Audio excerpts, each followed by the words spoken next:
भाई जोहान की ज़िंदगी का क्या, ये दो लोगों की लड़ाई में बच्चे की ज़िंदगी ख़राब हो रही है। ऑब्वियस इस बच्चे की ज़िंदगी ख़राब हो रही है, जो मैंने बहुत पहले बोल चुका था एक बार जब मैंने वीडियो बनाया था। तो बहुत सारे लोगों ने मुझे ये भी बोलेगा तू तो बोल रहा था तू कभी कुछ नहीं बोलेगा, तो अभी क्यों बोल रहा है। तो जोहान की ज़िंदगी तभी ख़राब हो गई थी जब जोहान की माँ ने ये डिसाइड की कि जोहान के बाप को सोशल मीडिया पर आके बर्बाद करते हैं, बदनाम करते हैं और उससे पैसा कमाया जाए, पैसा कमाते। तो जोहान की ज़िंदगी उसी दिन ख़राब हो गई थी। मैं पहले सोशल मीडिया पर नहीं आया था, उसके बाद ही ये सब चालू हुआ। मैंने कुछ नहीं बोला, उसके अंदर ही बहुत सारी बातें देखी। जोहान के लिए खाली एक वीडियो बनाया उसके बाद कि मुझे जोहान की कितनी याद आ रही है। लोगों ने मेरी पार्ट समझे, लोगों ने मुझे समझे कि मैं क्या कहना चाहता हूँ क्या नहीं कहना चाहता हूँ। बट उसके बावजूद, उसके बाद भी इन लोगों ने इतना पोक किया कि मुझे इन दी एंड आके वीडियो बनाना ही पड़ा, क्योंकि कंटिन्यू बोले जोहान आईसीयू में तो नहीं आया। तो मैंने वो चीज़ बता दिया कि इन लोगों ने जब मेरे पे फेक एलिगेशन लगाए हैं मारने का, तो जब मेरे पे एलिगेशन लगा हुआ है तो मुझे कोई भी ये बोलेगा ना कि बेवकूफ़ इंसान, जब तेरे को मार के भागने का एलिगेशन लगा तो तू फिर से उन लोगों के पास क्यों गया, फिर से तेरे पर एलिगेशन लगा सकते हैं। इसलिए मैंने अपनी मम्मी को भेजा, क्योंकि औरत को नहीं फंसा सकती है। जबकि मैं सेटलमेंट करने को रेडी था और मैंने सेटलमेंट की नोटिस भी भेजा था, आप लोगों ने देखे रहोगे, मैं फिर से लगा देता हूँ यहाँ पर। और साथ साथ मैंने रिकॉर्डिंग भी अपलोड किया था कि उस रात 27 तारीख को जब मैं गया था घर से, तब भी मैंने फ़ोन करके सेटलमेंट की बात किया था कि भाई ये इतना तेरा इतना मेरा वगैरह वगैरह, और जोहान का जो हिस्सा रहेगा वो हम लोग फिक्स डिपॉजिट कर देंगे ताकि जोहान 18 साल बाद जब बड़ा होगा तब उसको मिल जाएगा। लेकिन नहीं, इन लोगों को हाफ ऑफ नहीं करना था, इन लोगों को पूरा हड़पना था। जैसा तुमको सेटलमेंट नहीं करना था, तुमने सोशल मीडिया पे आके ये सब किए। तो जब अगर मैं बोल रहा हूँ तो फिर इतनी मिर्ची क्यों लग रही है बच्चे की जिंदगी की, दोनों इंसान के ऊपर। जब एक इंसान नहीं सोच रहा है, दूसरे के ऊपर कीचड़ उछाले जा रहा है तो दूसरा इंसान क्या करेगा। इन लोगों ने सबसे पहले मेरी सुपारी दी है, ठीक है, सुपारी दे के उसको सुपारी वाले बंदे को बोले कि तू उसकी गाड़ी फोड़ दे, इसको फोन करके डरा ताकि डर के मारे सब ये दे दे। ये जो डैडी है तो इन्होंने ना बहुत ऐसा गुंडागर्दी करते हैं, तो इसके लिए शायद ये लोग इनके पास में आए हैं और बोले कि संडे को तो जाने का ही है सुफियान को मारने के लिए। ये वो हम लोग एक्चुअली नहीं को गाड़ी चाहिए कुछ, इसके लिए मतलब वो क्या बोल रही है कि मैं संडे वाले थी उसके घर को मारने के लिए। आवाज नहीं आ रही, क्या बोल रहे हो? हेलो, हाँ अभी आ रही है। हाँ तो है ना, उसको वो बोली कि मैं जाने वाली थी घर पे मारने के लिए, लेकिन उन लोग को है ना सपोर्ट चाहिए था किसी का, उसको अकेले नहीं आने का था, मतलब उसको ऐसा कैसा गैंग बना के आने का था। इसके लिए मेन वो लोग इधर आए हैं, इसके लिए लोग इधर आए लोग का हेल्प लेने के लिए, और ऐसा डिसाइड किए है संडे को तो जाने का ही है। और का 4 नल या कापे बोले कि मैंने देखा वो सुफियान की बाइक के गाड़ी कुछ खड़ी है और मेरे को पता है वो अभी कहाँ रहता है, कहाँ शिफ्ट हुआ है। ऑल दिस से डिस्कस हो रहा है अभी, मतलब जैसा जैसा हमको कुछ भी पता चलता है ना तो मैं आपको भेजती हूँ। मैंने छोटी सी ऑडियो वो रिकॉर्ड करी हूँ बट ज्यादा उसमें आवाज नहीं आ पाई है। देखो ना, जितनी रिकॉर्डिंग ले सकते हो अगर ले लोगे तो बेटर हो जाएगा मेरे को पुलिस स्टेशन में कंप्लेंट करने के लिए।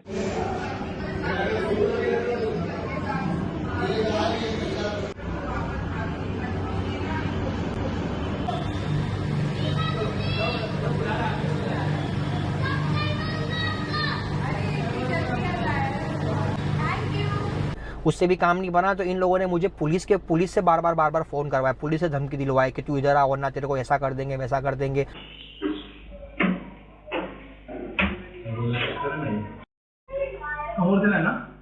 मैं क्लियरली एक ही बात बोलता था कि भाई अगर मुझे पुलिस स्टेशन आना हो तो मुझे लीगल नोटिस भेजो, आप अगर मुझे लीगल नोटिस भेजोगे तो ही मैं आऊँ, वरना अगर मैं चला गया बिना लीगल नोटिस के तो किसको पता रहेगा कि भाई मुझे पुलिस स्टेशन में बुलाए थे।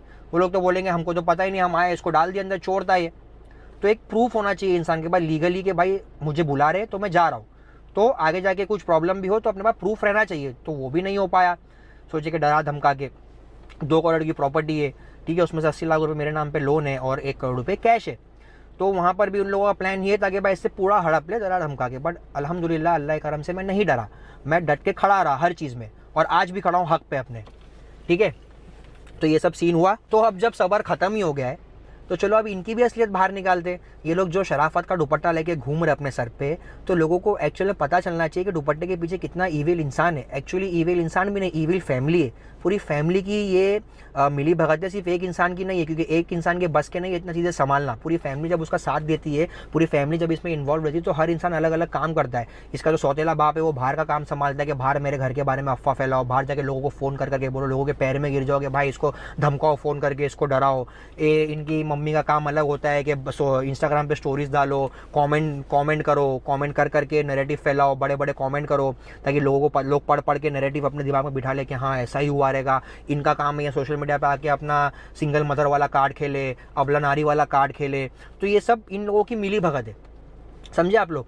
तो अभी मैं आप लोगों को बताता हूँ कि इन लोगों ने मेरे पे एलिगेशन क्या क्या लगाया, मैं उसको आप लोगों को विद प्रूफ बताता हूँ। तो सबसे पहला एलिगेशन इन लोगों ने मेरे अब्बा पे लगाया कि मेरे अब्बा इन पे गंदी नज़र रखते थे, ठीक है। तो मुझे एक बात नहीं समझ में आती, ना मेरे घर वाले इनके साथ रहते थे, ना मैं अपने घर वालों के साथ रहता था, इन्हीं के घर वाले पूरा दिन मेरे घर पे पड़े रहते थे। तो मेरे डैड इन पे गंदी नज़र कब रखे? चलो ठीक है, मान लिया, इनके बोलने पे, झूठ बोलने पे मान लिया, मेरे डैड ने भी गंदी नज़र रखे, इसके पहले हस्बैंड ने भी इस पे गंदी नज़र रखा, इसके सगे बाप ने जो कि नॉन मुस्लिम था, जो इनके साथ नहीं है, उसने भी इस पे गंदी नज़र रखा, इसकी माँ पे भी गंदी नज़र रखा। तो जो मेरे साथ इन लोगों ने की है सेम टू सेम उन लोगों ने इसके पहले पति के साथ भी वही की है, इसके सगे बाप के साथ भी वही की है, ठीक है। उसके बाद शादी के पहले मुझे ये बोल के इमोशनल फूल बनाया जाता था कि बोले मेरा सौतेला बाप भी मुझे मोलेस्ट करता है, गंदी नज़र से देखता है, घर में छोटे छोटे कपड़े पहनता है, चड्डा पहन के घूमता है, यहाँ वहाँ मुझे हाथ लगाता है, टच करने की कोशिश करता है, गंदी गंदी बातें करता है।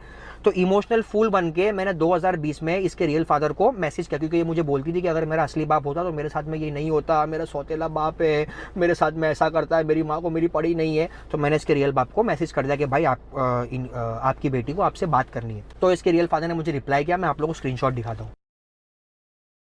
तो देखो आप लोग खुद सोचो कि अगर कोई आदमी को अपनी बेटी नहीं चाहिए होती, कोई आदमी अगर भाग गया होता, तो मेरे मैसेज करने के बाद आदमी इतना डेस्परेट हो जाता अपनी बेटी से बात करने के लिए? नहीं होता ना, अगर उसको फर्क नहीं पड़ता। बट उसने डेस्परेसी दिखाया अपनी बेटी के लिए, अपनी बेटी के लिए मोहब्बत दिखाई, तब मैंने इन दोनों की बात करवाया। इसके रियल फादर ने इसकी मम्मी के बारे में जब सब चीज़ें सच बताने लगा, तो इसने अपनी माँ को बताई कि बोले मम्मी मेरे डैडी तो ऐसा ऐसा बोले। तो इसकी मम्मी ने इसको इमोशनल टॉर्चर की कि बोले अगर तू उस आदमी से बात करेगी तो मैं तेरे से रिश्ता तोड़ दूंगी। तो देखो ऑब्वियस ही बात है, कैसा अगर कोई बच्चा अगर बचपन से कोई एक पेरेंट के पास पल रहा है, तो बड़ा होने के बाद भी वो उसी पेरेंट पे भरोसा करेगा, जो पेरेंट एब्सेंट है उस पर भरोसा नहीं करेगा। तो सेम जुहान के साथ भी लोग मेरे साथ यही करने की कोशिश की कि जुहान को मुझसे इतना दूर कर दिया कि आगे जाके जुहान मेरी बातों पर भरोसा करे ही नहीं, बस इनको ही कमा के खिलाते रहे। लड़का है ना इसके लिए। तो आप लोग खुद सोचो कि अगर मैं जुहान के लिए नहीं लड़ूँ तो आगे जाके जुहान मेरे से सवाल करेगा ना कि तू कैसा बाप है, तू वो टाइम पे मेरे लिए क्यों नहीं लड़ा, वो टाइम पे तूने सब सच क्यों नहीं बताया, अब बता के क्या फायदा, अब मैं तेरी बात पर कैसे यकीन करूं। अब जो मेरी बदनामी हुई है तो उसके करोड़ों वो है गवाह है, बट जो एक्चुअल सच है, जो मेरे गवाह है, उन लोगों को तो चीटर कहला दिया, उन लोगों की क्रेडिबिलिटी खत्म कर जो मेरे लिए बोलेंगे। तो मैं किसके पास जाऊँ? मेरे बेटे को मेरे पे यकीन कैसा होगा जब तक मैं इन लोगों की सच्चाई अभी नहीं बताऊंगा? बाद में बताने का क्या फायदा, जब चिड़िया चुग गई खेत, जब सब कुछ हो जाएगा तब मुझे यही बोलेंगे कि इतने साल निकल गए अब क्यों बोल रहा है। जैसा 9 महीने निकल गए तब बोल रहे कि 9 महीने बाद क्यों बोल रहा है, वैसा 9 साल बाद बोलूंगा तो तब भी बोलेंगे 9 साल बाद क्यों बोल रहा है। तो इसीलिए जो अभी चल रहा है मैं अभी वाले पे बात करूँ, अभी करे खत्म करूँ ना, मैं आगे तक लेके ही क्यों जाऊँ उसको, जब सोशल मीडिया पे गंदगी हो ही गई है। तो इसके रियल फादर ने इसके साथ मोलेस्ट किया, इसकी माँ के साथ किया, इसके पहले पति ने किया, मैंने किया, इसके सौतेले बाप ने किया, इसके नाना ने किया। याद है आप लोगों को ट्रॉमा वाली वीडियो के बचपन से मैं नानी के घर पे रही हूँ, मम्मी तो घर पे कभी थी नहीं, जो जुबान के साथ भी लोग वही कर रहे, मम्मी एब्सेंट थी, मम्मी काम करती थी, बाहर पैसा कमाती थी, तो घर पे नाना ने इसका मोलेस्ट किया। फिर उसके बाद इनके मामा ने भी इनको मोलेस्ट किया क्योंकि नानी के घर पे रहते थे। फिर उसके बाद इनका एक दोस्त था जिसके साथ, जो विप्रो में काम करता है, विशाल नाम का, तो वो विशाल के साथ मतलब ये लोग का पूरा जो कॉलेज का ग्रुप था, सॉरी इन लोगों का जो ऑफिस का ग्रुप था, वो ऑफिस के पूरे ग्रुप वाले गए थे लोनावला ट्रिप पे। तो वहाँ पे इसने विशाल के साथ में दारू पीने के बाद बोलती है कि विशाल ने मेरे साथ में ज़बरदस्ती किया। देख ले भाई विशाल, तेरे बारे में ऐसा मुझे बोला गया था। वो विशाल को पता है, वो उसको पता है, और इन लोगों की जो बेस्ट फ्रेंड थी स्नेहा, उसको पता है, वो भी गवाह थी, वो भी विप्रो में साथ में काम करती थी। तो मेरे सामने भी स्नेहा से ये बात हो चुकी है कि विशाल ने इसके साथ ज़बरदस्ती किया था। तो विशाल ने इसके साथ किया। और तो और हमारे जो फोकस गैंग के मेंबर है, उनके ऊपर भी इसने ये इल्ज़ाम लगाई थी मेरे सामने कि बंदे ने मेरे साथ में ऐसा ऐसा किया। तो जब मैं इन लोगों से लास्ट टाइम मिलने गया था, तब मैंने उन लोगों को ये बात बताया। अब देखो, बात अगर हुई होगी तो वो उसको पता है, जिसने इल्ज़ाम लगाया उसको पता है। तो जब मैंने उन लोगों को बोला तो उन लोगों ने एग्री किया कि हाँ ऐसा हुआ था, लेकिन जिस तरीके से बताया गया उस तरीके से नहीं हुआ था। तो आप लोग सोचो गाइस, ये लोग अपने आप को विक्टिम बताने के लिए सामने वाले की इज्जत कैसे गिराते। जो बंदे ने जो इंटेंशन से किया नहीं, गलती से हो गया, जाने अनजाने में हो गया, उस चीज़ का इन लोगों ने इल्ज़ाम लगाया कि उसने जानबूझ के किया। वो मेरे को देख रहा था। तो जब मैंने उनको बताया तो उन्होंने मुझे एक्चुअली बताया कि क्या हुआ था। तो मैं बोला आप लोग खुद सोचो, आप लोग जिसका साथ दे रहे हो वो आपके बारे में ये सब बातें बोल रहा है। अब ये जो 2 लोगों के बीच में वो वहाँ पर तो मैं था नहीं, है ना, तो मुझे कैसे पता ये बात? तो ये हुई तभी मुझे पता है। तो आप लोग खुद सोचो कि ये लोग हर किसी पे इल्ज़ाम लगाते, हर किसी के सामने विक्टिम बनने के लिए किसी की भी इज्जत गिरा देते, किसी को भी सामने बदनाम कर देते। तो इससे ज़्यादा मैं अभी आप लोगों को क्या प्रूफ करूँ? चलो ठीक है, अब आप लोग बोलेंगे दारू का क्या प्रूफ है, दारू का जो अपने मन से बोल रहा है, तो दारू का गाइज मैं आप लोगों को दिखाता हूँ। देखो ये मेरे और उसके चैट है पर्सनल, ठीक है। पर्सनली मुझे बोला जाता था कि मुझे दारू पीना है, मुझे बस हो गया, मैं दारू पी के ही सुकून करूँगी, मुझे बूस पीना है। तो आप लोग खुश हो, जब मुझे ही बोला जा रहा है कि मुझे दारू पीना है, तो ये किसी और पे कैसा इल्ज़ाम लगा सकते हैं कि मेरे साथ ज़बरदस्ती की है? इनके साथ हर कोई ज़बरदस्ती करता है, इनके साथ ज़बरदस्ती वीडियो डलवा देता है, इनको ज़बरदस्ती मार देता है, इनको ज़बरदस्ती चीट कर देता है, इनको ज़बरदस्ती दारू पिला देता है, सब इनके साथ ज़बरदस्ती होता है। मुझे ये नहीं समझ में आता इनके साथ ही क्यों होता है, इनके ही घर में क्यों होता है? क्योंकि ये उसको वैसा बनाते हैं, ये लोग अपने आप को विक्टिम दिखाते हैं, ये लोग अपने आप को ऐसा बताते हैं कि हम अबला नारी है, हमारे साथ में बहुत गलत होता है। तो इनको सही बताने के चक्कर में ये लोग किसी की भी इज्जत गिरा देते। तो बस ऐसे ही इल्ज़ाम लगा इन लोगों ने मेरे फादर के ऊपर और मेरे ऊपर, और अब पहले हस्बैंड के ऊपर, पहले फादर के ऊपर। सौतेले बाप का तो मुझे पता नहीं, सौतेले बाप का तो हो सकता है सच, क्योंकि मैंने भी देखा हूँ। ये बातें करता था कि भाई ये लड़की को मैं स्मूच किया, ये लड़की के साथ मैंने सेक्स किया, लिटरली यहाँ तक की बातें होती थी, खुदा कसम। और एक चीज़ ऐड करना भूल गया गाइज में, कि एक बार तो हम लोग जब 4 लोग वेट एंजॉय करते हैं, अगर आप लोगों ने व्लॉग देखे रहोगे, तो वहाँ से हम लोग गए थे लोनावला इसके स्टेप फादर को मिलने के लिए, और वहाँ पर हम लोगों ने इसके बाप को कॉट कर लिए 5-6 लड़कियों के साथ में नशे में डांस करते हुए, और वीडियो वगैरह भी निकाले थे। तो वहाँ पर हम लोगों ने लाइव देखे, खुदा कसम, खुद की बेटी ने भी देखी है सब कुछ अपनी आंखों से। लोनावला आए थे हम लोग, और लोनावला में डड्डू भी आए हुए थे उनके ऑफिस वालों के साथ। देखो अंकल नाच नाच के अंकल की हालत देखो खाली, मजा ही आ रही है। अंकल ने वेट एंजॉय से ज्यादा एंजॉय किए। हाँ, झूठ नहीं बोलूंगा बिल्कुल भी, अब मानना है मानो, नहीं मानना है मत मानो। तो ये लोग बस यही करते हैं। हाँ, पहले हस्बैंड की भी स्टोरी बता दो, पहले हस्बैंड को इन लोगों ने कैसा फंसाया। तो पहले हस्बैंड के साथ में इन लोगों ने एक फेक निकाहनामा बनाया, जो कि इन लोगों ने अपने घर में बनाया, उससे साइन वाइन करवाया, कबूले कबूले कबूले वो सब वगैरह बुलवाए, और इन लोगों ने शादी कर ली नाबालिग एज में। फिर वो करने के बाद इन लोगों ने उस लड़के को ऐसा फंसाया कि बेचारा मेरे को यहाँ तक बोल रहा है, सुफियान अगर तू मेंटली स्ट्रांग नहीं रहेगा तो ये लोग तेरे को चबा जाएंगे, समझेगा। लिटरली वो अपने मुंह से मुझे बता रहा है, मैं यहाँ पर रिकॉर्डिंग लगाता हूँ। मैं बस वही जानना चाह रहा था कि इसका पैटर्न इन लोग का क्या है, ये लोग क्या चाहते हैं, इन लोगों का एंड रिजल्ट क्या है, कि ये लोग एंड में कंक्लूजन क्या है, कि क्या चाहिए इनको। कंक्लूजन कैसा पता है कि ना उन लोग का माइंडसेट ऐसा है, मीटिंग होती ब्रो, मीटिंग बैठा पूरे भागते हो मशवरा होता है, उसके बाद सामने कैसा तोड़ना है वो सबके राय मशवरा कैसा है।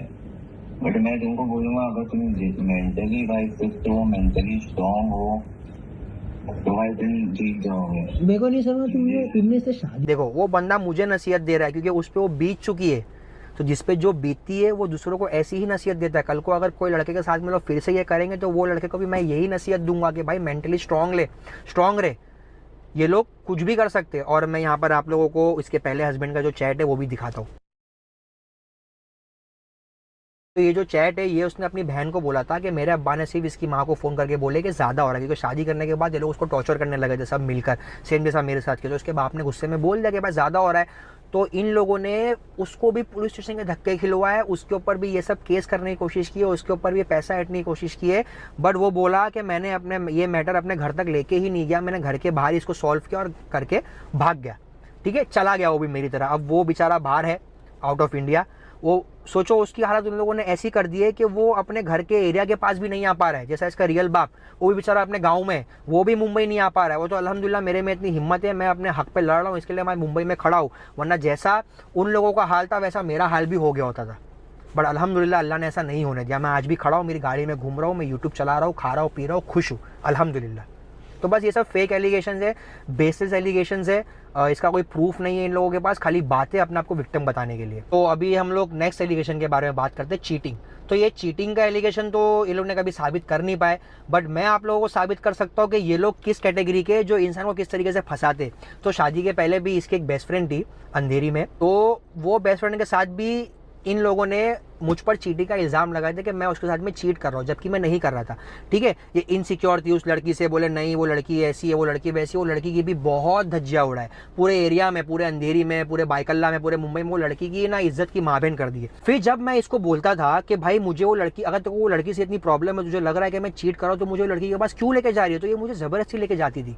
तो एक दिन क्या हुआ कि जब मुझे जबरदस्ती लेके जा रही थी, इतना झगड़ा हो रहा था, इतना झगड़ा हो रहा था कि एक दिन मैंने ना वीडियो रिकॉर्डिंग कर लिया। मैंने बोला कि मतलब आप तो वीडियो में बोल कि तू मुझे वहां पर लेके जा रही है, अगर वहां जाके झगड़ा हुआ तो इसका जिम्मेदार मैं नहीं हूं। क्योंकि क्या होता ना गाइस कि अगर मैं नहीं जाऊं तो भी झगड़ा होता था, मैं जाऊं तो भी झगड़ा होता था, और मैं कुछ नहीं करूं तो भी झगड़ा होता था। तो एक दिन मैंने ऐसी रिकॉर्डिंग किया, मेरा भाई अब तू बोल, कार में बैठ कर ना, मैं आपको रिकॉर्डिंग दिखाता हूँ अभी आगे। कार में बैठ के मैंने बोला कि भाई मुझे नहीं जाना है, तू जबरदस्ती मुझे लेके जा रही है। तो बोलती हाँ मैं जबरदस्ती लेके जा रही हूँ क्योंकि मेरी वो दोस्त है।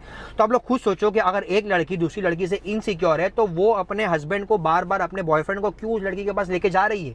आप लोग रिकॉर्डिंग देखो पहले, बोलो। अरे यार तुम ये सब किसी को नहीं बोलो, भेजूंगा नहीं मैं किसी को भी। बोलो, दूसरा के मामे को लेके जा रहे हो, बोलो। मैं लेके जा रही हूँ बिकॉज वो बहुत सैड है। हाँ, और इतना मेरे मुंह पे मत लेके हाँ आओ, वो मत सैड हो, कुछ भी हो। सुनो, मिसबा के टाइम पे भी जो मेरे पे इल्जाम लग रहे हैं कि मिसबा से जब वो इनसिक्योर थी तब तू क्यों जाता था, तो ये मुझे जबरदस्ती लेके जाती थी। इन लोगों का ना गाइस पैटर्न है कि आदमी के ऊपर शक करो और इमोशनली उसको इतना टॉर्चर करो कि आदमी परेशान हो जाए और आदमी इनको जिंदगी भर प्रूफ करता रह जाए, इनके आगे पीछे घूमता रहे। इतना इमोशनल टॉर्चर करो कि इंसान को कुछ समझ ही नहीं आए, इनको ही प्रूफ करता रहे कि अरे मेरी माँ मैंने नहीं किया, अरे मेरी माँ मैंने नहीं किया, मैं ऐसा लड़का नहीं हूँ, मैं वैसा नहीं हूँ, मेरी बात पे भरोसा करो। तो ये लोग इमोशनली इतना खेलते हैं, इतना विक्टिम बनते हैं, बार बार यही बोलते कि क्या मैं खूबसूरत नहीं हूँ, क्या मुझसे प्यार नहीं है, वो लड़की ज़्यादा खूबसूरत है, ऐसा है वैसा है। तो बस खाली आदमियों को इनको फंसाना है, क्योंकि इनको आदमी नहीं चाहिए, इनको चाहिए नौकर। जैसा इनका सौतेला बाप है जो 10-10 रुपये सिगरेट के मांगता है, बीबी के 10 रुपये जो ना सिगरेट पीना है, 20 रुपये जो ना ठंडा पीना है, जुहान को चॉकलेट खाना है, ये सब बच्चों के नाम पे खुद खाता है। तो आप लोग खुद सोचो कि इन लोगों को चाहिए नौकर, तो इनको नौकर मिल गया। जैसा 27 साल पहले रियल फादर के साथ में इन लोगों ने गलत किए, उसको लेकर आ जाते, सिंगल वुमन का कार्ड लेकर आ जाते। तो ये पैटर्न है खाली लोगों को गुमराह करने के लिए। अब इनके पास और कुछ है ही नहीं बोलने को, इसीलिए बार बार एक ही टॉपिक, चीटिंग किया, बच्चे को छोड़ दिया, जोहान की माँ के साथ में ऐसा किया। अबे बच्चे के नाम पे सिंपैथी लेना छोड़ दो, बच्चा कोई विक्टिम नहीं है। जोहान जब बड़ा होगा, जोहान भी उसके बाप की तरह लड़ेगा दुनिया से उसके बाप के लिए इंशाल्लाह। तो उसको विक्टिम बनाना छोड़ दो कि बेचारा बच्चा हो, कोई बेचारा नहीं है, बड़ा होकर वो लड़ेगा अपने लिए, बहुत हिम्मत वाला बच्चा है वो। तो उसके नाम पे सिंपैथी लेना बंद कर दो, और लोगों को भी समझ में आ जाना चाहिए, लोगों की आंखें खुल जाना चाहिए कि भाई ये लोग क्या कर रहे हैं, ये लोग किस तरीके का लोग का पैटर्न है ये सब। तो गाइज ये वाला ब्लॉग भी मैं यहीं पर एंड कर रहा हूँ, क्योंकि गाइज मैंने बहुत ज़्यादा बात कर लिया, तो मुझे ना अभी बात करने में पूरा मुंह सूख जा रहा है। मुझे ऐसा लग रहा है कि मैंने 1-2 घंटे से कुछ खाया नहीं हूँ, कुछ पिया नहीं हूँ। तो बाकी की जो चीज़ें वो मैं आप लोगों को नेक्स्ट व्लॉग में कवर करूँगा, और इसका जो गेम है वो मैं ख़त्म करके ही अभी दम लूँगा। आप लोग कितना भी चाहे बोल लोगे अब क्यों बोल रहा है, कल क्यों बोल रहा है, आज क्यों बोल रहा है, मुझे घंटा फ़र्क नहीं पड़ने वाला है। मैं बोलूँगा, इन लोगों का पर्दा फाश करूँगा, और अल्लाह कसम मैं हर चीज़ प्रूफ के साथ बात करूँगा। सो गाइज मैं ये कह रही थी कि अगर आप अपनी कमजोरी किसी के हाथ में दे दोगे तो दुनिया आपको खा जाएगी नोच नोच के, क्योंकि ये दुनिया है, ये खुदा नहीं है यहाँ पर लोग कि आप पे रहम खाएंगे और आपको बोलेंगे कि हाँ बेटा आप बेचारा। कहीं ना कहीं आपको जज किया जाता है। आप कितने भी अच्छे इंसान के पास जाओ और उसको अपनी कहानी बताओ जिंदगी की, वो इंसान आपको बुरी तरीके से ही जज करेगा, ठीक है। या तो वो एक चीज करेगा कि तोड़ मरोड़ के, बोलते ना चींटी जा रही होती है और वो इंसान बोलता नहीं हाथी जा रहा है, तो वैसा वाला चीज हो रहा है मेरे साथ। बट मैंने सब्र रख रही हूँ, बस मैं यही चीज बोलूंगी कि मैं सब्र रख रही हूँ। और इतना बोला जा रहा है सग्गा सौतेला बाप, सग्गा बाप सौतेला बाप, इतना बोला जा रहा है। चलो मान लिया हाइपोथेटिकली अगर मैं वो सिचुएशन में भी होती, ठीक है, कि मेरे डैड मेरे रियल फादर नहीं है, क्या लोग अंधे कि मेरे बीच में और मेरे डैड के बीच में जो बॉन्ड हमेशा से दिखते हुए आया है, क्या लोग अंधे वो चीज के लिए? हाउ? एंड दूसरी चीज, अगर मेरे साथ ये चीज हुई है, क्या मैं ये सेम चीज अपने बच्चे के साथ करूंगी? अगर मैं ऐसे ट्रॉमेटिक, जो बोला जा रहा है कि मैं बहुत ट्रॉमा से पैदा हुई हूँ, ट्रॉमा से गई हूँ, तो क्या सेम ट्रॉमा मैं अपने बच्चे को पास करूंगी? आप बताओ, अपना दिमाग आप लोग यूज करो, और आप लोग बोलो कि आप लोग में अगर गरीबी देखे रहोगे तो क्या आप जानबूझ के चाहोगे कि आपकी औलाद भी वो गरीबी देखे? नहीं ना। आप मेहनत करोगे, आप ये सोचोगे कि यार मैं ये चीज़ नहीं कर पाया, मेरी औलाद करना चाहिए, मैं ये चीज़ नहीं कर पाया, मेरी औलाद करनी चाहिए, मुझे ये चीज़ नहीं मिली, मुझे मेरे औलाद को देनी है। So the depth of this conversation is only one thing, कि अगर इंसान को आपकी कमज़ोरी दे दोगे तो आपको वो खा जाएगा। अब वो किस तरीके से खाएगा, कि उसके पास अथॉरिटी है आपको खाने की, समझ रहे हो। तो मैंने मेरा इमोशंस दी थी किस तरीके से, कि उनको पता था कि मैं मेंटली बहुत ज़्यादा एक इमोशनल इंसान हूँ, एंजाइटी पेशेंट हूँ, तो कैसे इंसान को ट्रिगर करना है, पोक कैसे करना है, they know it. Poking about my child, poking about my mother, poking about my family works on me. And मुझे मेरे खुदा पे इतना यकीन है ना, इतना यकीन है कि ना चाहते हुए भी मैं खुश नहीं हूँ। इंडीड मेरे खुदा की कसम, अल्लाह पाक की कसम, मैं चीज़ के लिए खुश नहीं हूँ, बट मैं ये देख रही हूँ कि अल्लाह पाक किस तरीके से इंसान को यही दिखाता है। एक आदमी, अगर एक आदमी ने कुछ किसी के साथ गलत किया हो ना, तो वो अपनी बेटी और अपनी बहन के नसीब का लिख रहा है। अगर आप किसी की बेटी के साथ गलत करोगे, आपके घर में भी गलत होगा। तो मैं इस चीज़ के लिए कोई गर्व नहीं हूँ, क्योंकि आई नो हाउ इट, क्या बीतती है, बट मैं अल्लाह के मौजिज़े का इंतज़ार कर रही थी और वो मौजिज़ा हुआ है। इस तरीके से होगा कभी सोची भी नहीं थी, कभी नहीं सोची थी। आज तक मेरे में वैसा नहीं हो रहा है कि मैं वो चीज़ के बारे में बात भी करूँ। क्यों? क्योंकि मेरे साथ वो जा चुकी है चीज़ें। तो मेरे को किसी पे ग्रीफ नहीं करना, मेरे को ऐसा नहीं करना ओ माय गॉड, ऐसा भी नहीं करना है, समझ रहे हो। मुझे ऐसा करना है कि बस मैं आप लोग तक ये बात पहुंचा रही हूँ कि मेरे साथ जो हुआ मैं वो देख रही हूँ, किसी के सामने वाले के साथ भी हो रहा है, मतलब खुदा है, खुदा मुझे बताना चाह रहा है कि तेरे तू कुछ मत कर, मैं दिखाऊंगा, और अल्लाह पाक दिखा रहे। तो बस मैं यही कहूँगी, आई रेस्ट माय केस। में तो वैसे भी बोल चुकी कि मैं नहीं बोलूँगी, मुझे फुक्कड़ का किसी को भी कुछ नहीं बोलना है। मुझे जितना बोलना था, मेरी पहली वीडियो भी आप व्लॉग में जाके देखोगे ना, आप व्लॉग का पहला वीडियो भी उठा लोगे, मैंने किसी का नाम नहीं ली, मैंने कुछ ऐसी चीज़ें नहीं बोली हो कि जैसे कि मतलब इतना कोई सामने वाले को, ये दुनिया है, ये अज्यूम प्रिडिक्ट।